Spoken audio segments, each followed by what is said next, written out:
we need to speak to somebody who's actually been there at a Rugby World Cup. Not only been there as an All Black at the Rugby World Cup, but actually won. He's donned the black jersey, which not a lot of us have. Let's welcome him into the program. Nehe, Milner, Skudder, good morning, bro. Morena lads, morena whānau. Is it difficult to not get ahead of yourself at all in the World Cup? Like, do you have to kind of intentionally stop yourself from thinking forward beyond like the next stage of what's in front of you? I think for me personally, it was my first time in the All Blacks, first time at a World Cup. So I was kind of just buzzing out, just being at trainings, you know.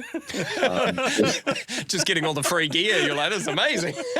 Getting all the free gear, being at all these sort of flash-ass hotels, eating mean food. So I was kind of just, everyone talks about being in the moment. I almost felt like our trainings were at such a high intensity that, you couldn't take your mind elsewhere and think about too many other things. You sort of had to be there in the moment. Sort of when I sit back and reflect and just, obviously with World Cup coming around now to be a part of, I guess the one before last and, win it and just be a part of an awesome team. I think that, I was, blessed for a whole heap of reasons. And probably the biggest one was just to be able to play with a lot of the legends that signed off that year, the Richie McCaws, Dan Carr. I don't want to start naming them because I might forget some of them.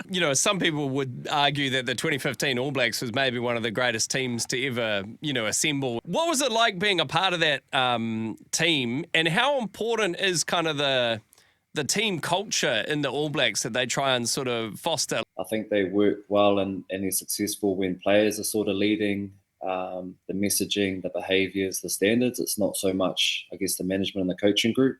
They've played over 100 games. The experience is massive, so they've been there, done it.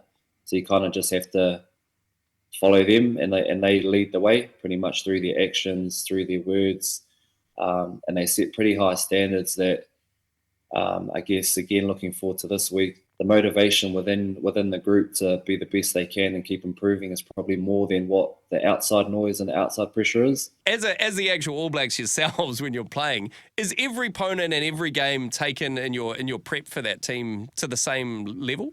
Yeah, bro, to be fair, it's more around like your game plan, strategy stuff, like your mindset and how motivated and how you turn up. And, when you cross that white line to play,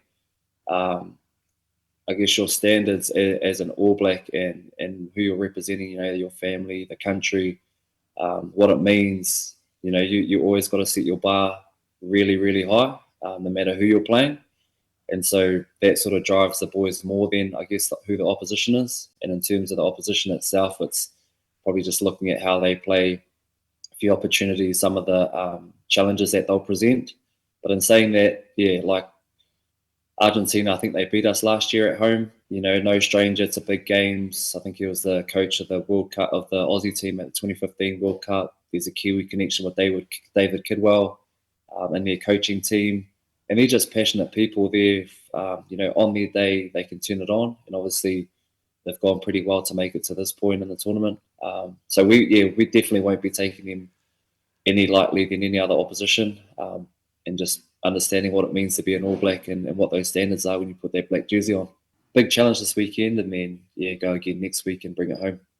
You're a good man, Nehe. You're a really, really good man, bro. Keep doing what you're doing in life. I think people are inspired by your journey now.